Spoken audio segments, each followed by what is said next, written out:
Welcome, Mrs. Harrison. It's a pleasure for having you here today at the Front Runners, and you have a presentation. So let's talk about women in football.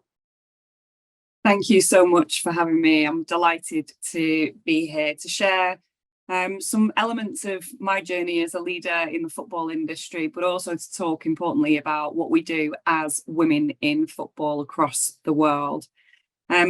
It won't escape probably people's attention that society is not equal and inequalities exist in society, in sport, and in particular in football. And I've spent my entire career within the sports industry. Women, it's a fact, engage less in sport, whether that's participating, volunteering, coaching, and a lot of sports roles as well, particularly when it comes to the sporty on-pitch, on-field kinds of roles. Women are less involved in those and also less involved in the decision making in the boardroom, and in particular in football this is quite stark. Less than 11% of board positions are filled by women within the Premier League, and that goes down to 5% within the EFL Championship. And so the work that we do at Women in Football is really important, and I'll come on to that. This is just a short slide around some of my career journey, and I think it's helpful for people who are considering a role within the football or the sports industry to think about what that pathway might look like. My career in sport stemmed from a love of playing sport from a very early age at school right through, and eventually studying a sports related degree at the University of Salford. Whilst doing that, I undertook some work experience as part of my course and came across an organisation which was a charity called Greater Sport. Some years later, I became the CEO of that charity, so went from a work experience student to a volunteer to becoming the CEO. And this kind of career path, if you like, maps out a little bit of the roles that I had within that time. I became a CEO at the age of 34. I had 3 young children at the time. They were 7, 5 and 3. So it is possible to have the family and balance the career, although of course it can be a challenge as well. Within this period, I also undertook different parts of education. So I've studied 2 master's degrees, one in community sports development at the University of Bolton, and the other in a master's of sports directorship at Manchester Met University. And that was a really interesting time for me. And I guess one of the things for my learning as a leader, and I think within any profession, but particularly within sport, is the learning never stops, and that's really, really important. Along the way, a whole range of different kind of experiences, and I flagged on this path an element of non-executive director roles and trustee roles, because again, particularly if you're within an organisation, and within sport, many people progress from one role through to a number of others. If that's the case, then actually looking outside of the organisation that you might have been in for some time can be really beneficial to the development of your career as a leader within the sports industry, whether that's different charity roles, advisory roles, committee roles, anything like that's really, really important. Exposes you to different learning, different governance, and of course, different cultures, which are very apparent within the sports industry as well. I was headhunted whilst in the role at Greater Sport and worked for Gary Neville in the class of 92 for a number of years, subsequently in a role as managing director of Project 92, which looked after the interests in relation to both their education establishments. So they established UA 92 in partnership with Lancaster University, but also related to the football club as well. I left during the COVID period and decided to set up my own business. Some of the projects that I was working on with Gary were international projects, and obviously COVID threw lots of unknowns into the mix. I set up my own consultancy, which was called Strive, and then I was made aware probably about 18 months later of an amazing opportunity at Women in Football. I threw my hat into the ring, and lucky for me, I was selected as a successful candidate to be the new CEO of Women in Football and their first full-time CEO. So I just thought it would be helpful for people that are tuned in to kind of have a bit of an understanding around my career path, because there are lots of different roles within football and sport. And at the moment, I have 3 roles in football in particular. One as CEO of Women in Football, one as a mentor with the Premier League, and I support their elite academy managers and that programme via mentoring. And I'm also chair of a charity called Foundation 92, which is the Class of 92's charity and the official charity of Salford City Football Club, who sit in League 2 in the English professional leagues. I've highlighted underneath the roles just some skills that you might want to think about in terms of leadership, whether that's sport, any role really, and particularly relevant for football. And at different points within my career, the different kind of skills that have become more and more important around team dynamics, understanding yourself, understanding teams, building great relationships, understanding strategy, managing accountability, and all of those things. And the things that's really important to me, underpinning everything, really around your character, how you engage, what you want to be known for, your values and work ethic in professional sports environment is absolutely paramount. It's not a 9-to-5 job. So if you want something that's steady and reliable in that sense, you know, professional football is probably not for you. It's a 24-hour, 7-day-a-week business really, but it's a super rewarding industry. And it's something that I feel very fortunate to work in myself. Just a little bit about leadership philosophy, because I think this is very important regardless of the industry that you're in. For me personally, not what but how is very, very important. Lots of people can do the same thing, but how you do it, that will really impact on how people do or don't want to work for you, and the lengths they're prepared to go to get the objectives that you're trying to achieve.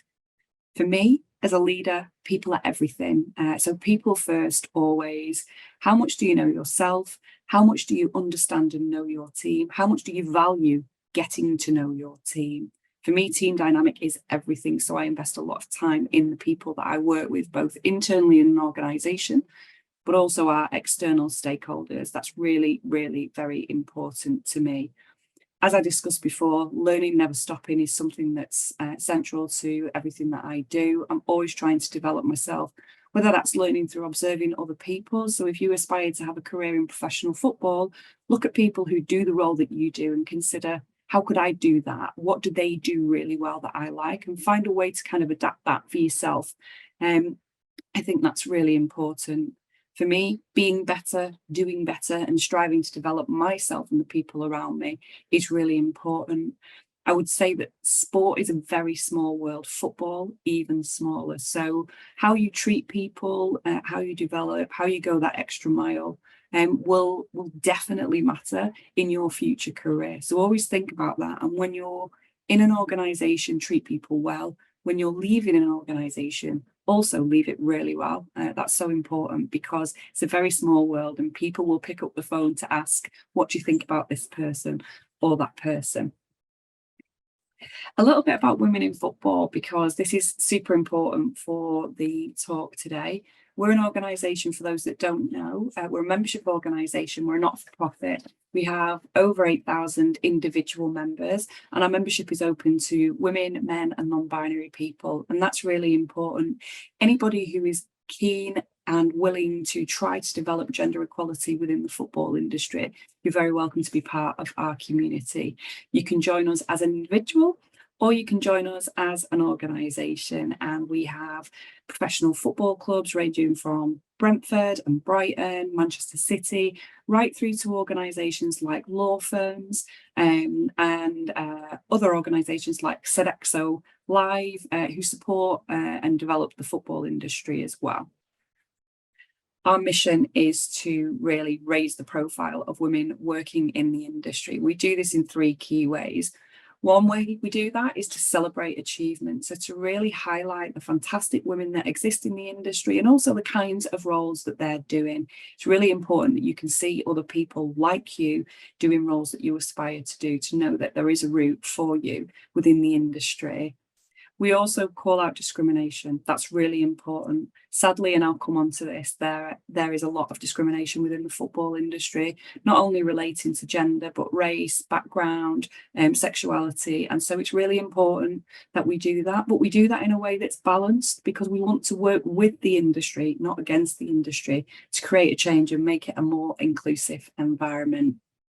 And the third way is around sharing our expertise. So to really understand and help other people to develop their own personal skills. So we offer a very high profile leadership course, which is incredibly well received by people who attend that, with a net promoter score of 100, which is almost unheard of.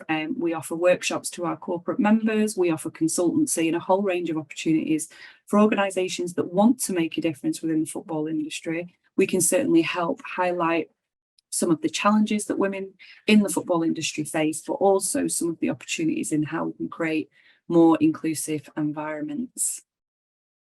Here are a couple of ways in terms of our impact. We run various live events, webinars. We have our Be Inspired conference in partnership with Barclays that happens on an annual basis at Wembley, and the next event is the 12th and 13th of March.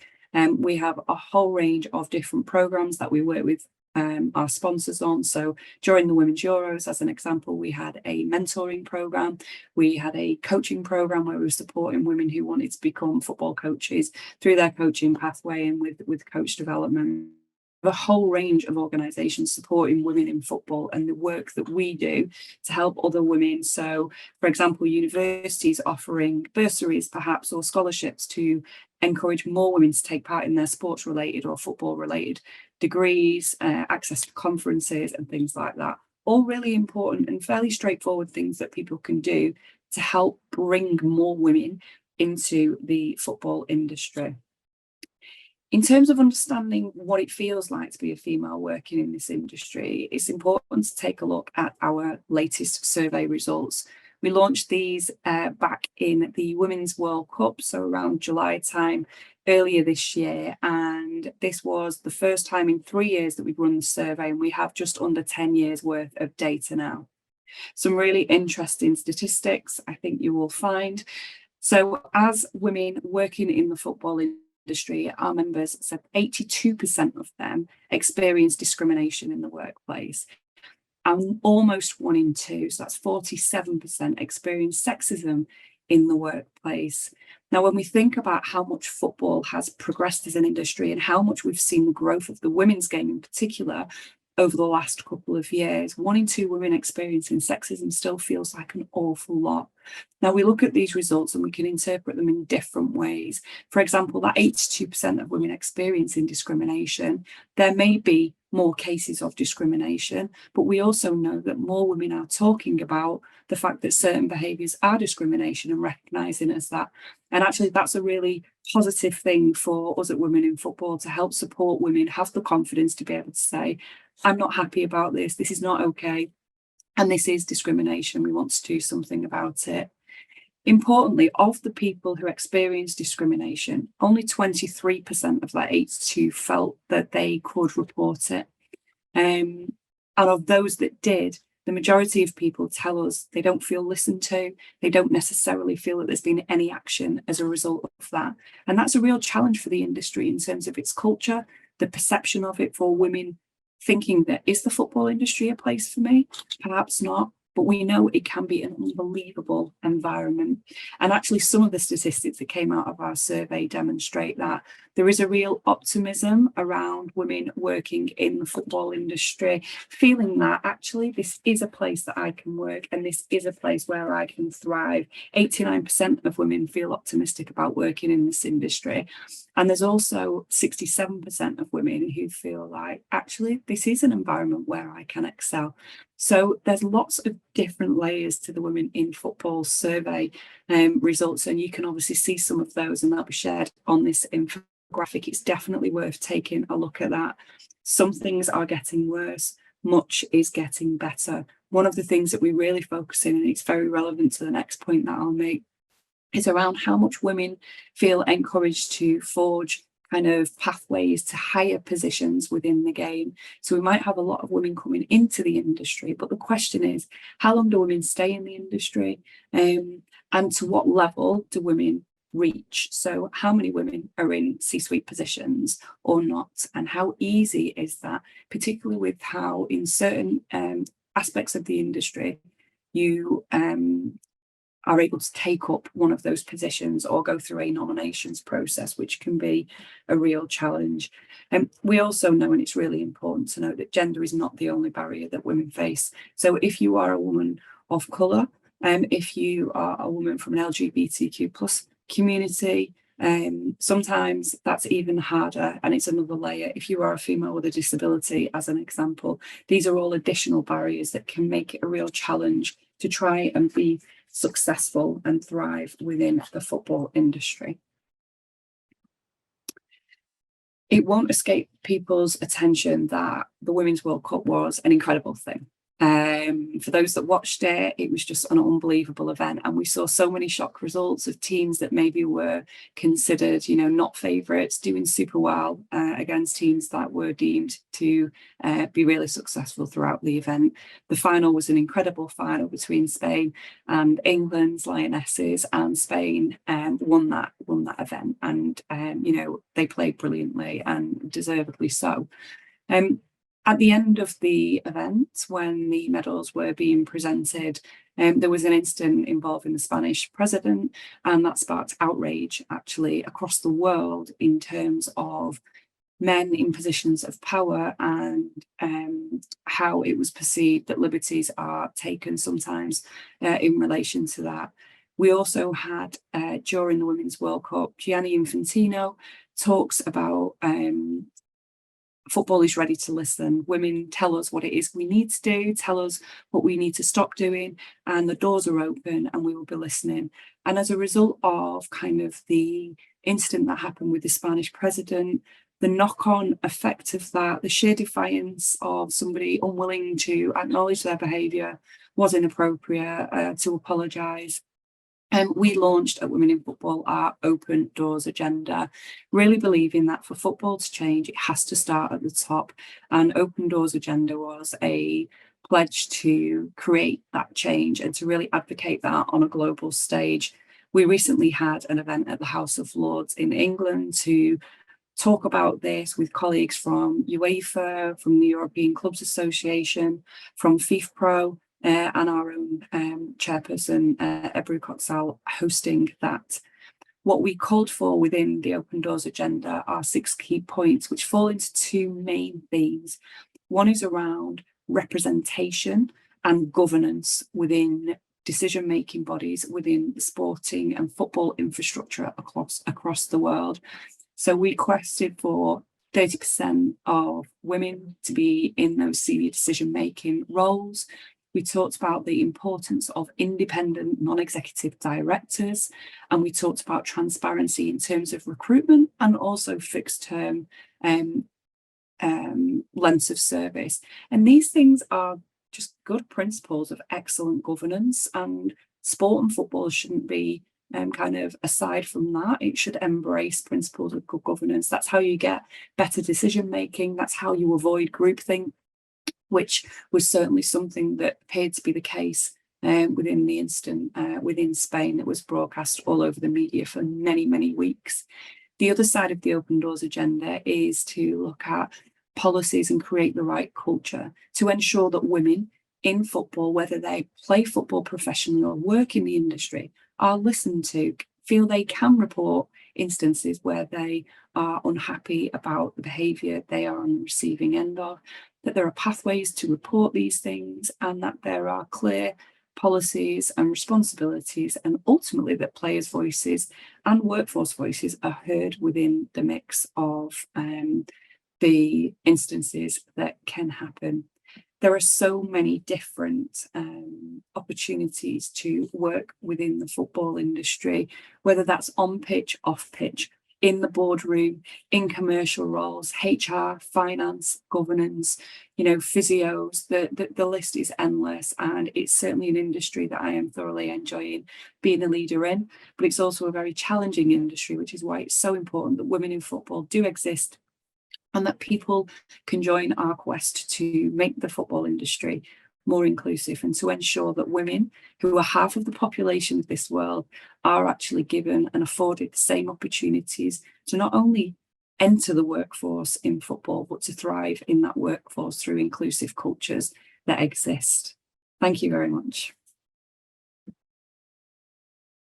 Thank you, Mrs. Harrison. I work in a football club here in Greece for 5 years, so Right. I understand you. Uh, I know when you work in football, you have to work 24 hours a day, 7 days a week. But Yeah, it's tough. football is the king of sport, is something amazing. The feelings you have from football Yeah. are amazing. I can replace that with nothing in this world. And I can understand the diversity. I can understand the sexism in football. I can understand many of that, Mhm. unfortunately, Yeah, because we are women. But we love football, and football needs women. absolutely. So I have two questions for you. Okay. I want to highlight some noteworthy initiatives that women in football or other football clubs have undertaken to promote and support women in football, both on and off the field.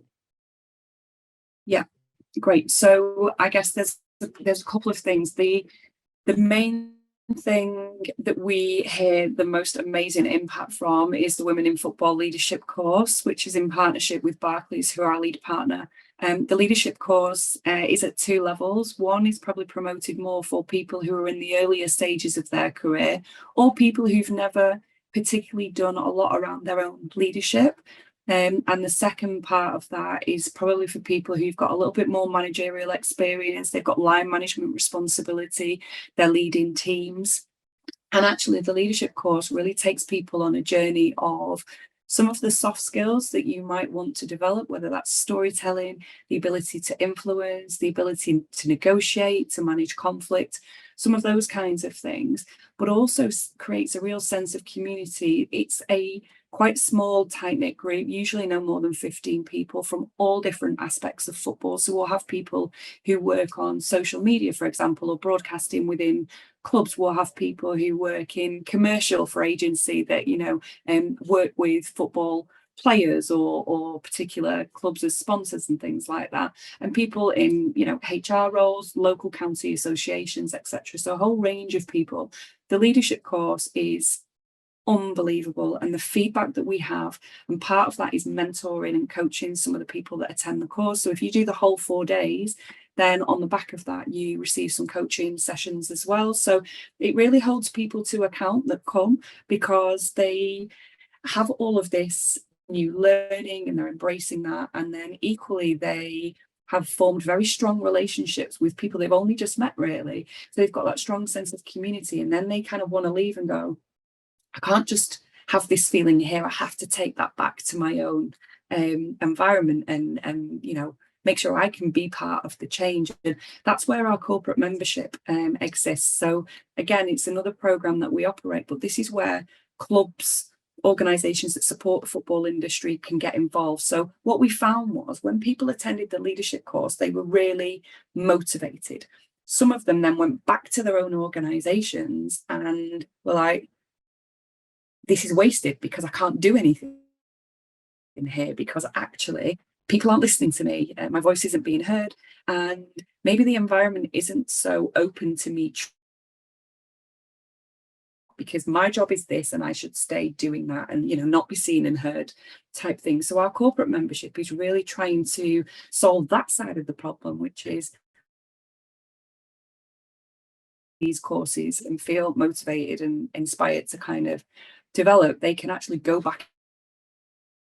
The environment is also working for them. The thing on pitch that we did more recently was around the Women's Euros, and that was our PepsiCo coaching program. And we supported a number of women to go through their level 1 coaching qualifications, which was really important to enable them to operate at grassroots level, but also provided them with a coach developer. So it's one thing getting a coaching qualification, that is a big tick, and that's something to be really proud of. But to stay involved in coaching can be quite difficult, because the perceptions sometimes of parents of other people, you know, on the sideline, thinking that, why are you doing that? You've never played football. Why would you be a football coach? Honestly, the sports side of it is less important. It's about how you engage and how you ensure that they're having fun and focus on the fundamentals of movement, essentially. So we made sure that this program that we did with PepsiCo was not only giving them the FA qualifications, but it was also providing them with support along the way. So if they were struggling, they had somebody to sort of check back in with, and that would continue to motivate and support them so that they stay in the game. We don't want people just collecting coaching badges. We want people actively coaching them. For young girls and women who want to play football, it's really important that they see female coaches and female officials, because ultimately, you know, you not everybody wants to be coached by somebody of the opposite gender. So it's really important that you have that choice. When I was a child, I wanted to play football, to be a football player, but I couldn't because I was a girl. So my mother wanted me to do ballet sessions. So I can totally understand everything and how it's important to have women in football as coaches, as players, as leaders, as everything, because I think that what a man can do in football and women also can do in football. We are the same. So I have the last question for you. What specific advice would you offer to women inspiring to work in leadership position within the football industry, and how can they navigate the unique challenges within the sport? So my biggest piece of advice for anyone, particularly women wanting to work in this industry, is to build your network. That's so important. There's a phrase that your network is your net worth, and you know, I'm a true believer in that. That's why, you know, I'm so proud to be part of our organisation, because the community we have is global. And people can engage in it in so many different ways. It's a very welcoming community and it's a very supportive community. So for people who want to work in the industry, they attend our events either in person, online, some of our roundtables. They get to meet other people who perhaps are doing roles like them, or they can ask us, you know, can you connect me to somebody who does this? And, you know, we're able to look at that and see if that person's willing to be and happy to be connected. But once you start to talk to people to say, I'd like to know this, I think the women's football community are very, very, very willing to offer that advice, because we know how hard it is. So I think, you know, LinkedIn is a great tool as well. If you see somebody doing a role that you're interested in, or you see someone post something you think that's quite interesting, like, send them a message. Ask them, you know, would it be possible for me to have a conversation with you? You have to be patient. I think you've got to be prepared, you know. I've asked people to do stuff for my team in a previous role that I've seen speak at something and just thought they were brilliant. I might have had to wait a year for that person to be able to give me that 20 minutes, but I'm prepared to wait if I think they're good enough. And I always say to people, if you don't ask, then you'll never know. The worst that somebody ever going to say is no. Or they might just say, well, I can't do that, but let me connect you to somebody who can. So always ask the question, build your network. That's so important. And have those aspirations. You know, leadership is an infinite thing. Just because you're a CEO, you know, when I started as CEO as Women in Football, I was the rookie. It was day one. You know, it doesn't matter how many years of experience you've got behind you. It's a new organization, it's a new team, it's a new network, it's a new stakeholder map, it's all of that. So I think you know, my point earlier around my philosophy in terms of leadership, the learning never stops. It never does. Whether that's listening to a podcast, whether that's watching a TED talk, whether that's reading an article, whether it's going back to study, you know, whatever that is, invest in you, because I think that work ethic and that mentality of, you know, I can and I will, nobody's going to give that to you. And I think if you're a female wanting to work in the industry, unfortunately, even now, you have to work so much harder. because you almost have to prove. So many people say to members that I meet, what you work in football? Do you like football? Do you understand the rules of football? And what you play football? I don't play football. I was never allowed either. There were no teams when I was growing up. So I played other sports, but doesn't mean you can't work in an industry just because you never played the sport. So I think grow your network, invest time in you. That's really important. And just ask for help. People will be very willing to do that. The key is just being patient around that. So that's it. Thank you so much, Mrs. Harrison. Your presentation, your answer were very delightful for me, and I think, and for all the others. Thank you.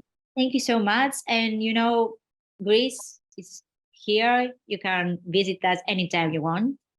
I love Greece. It's just honestly one of my favorite parts of the world for sure.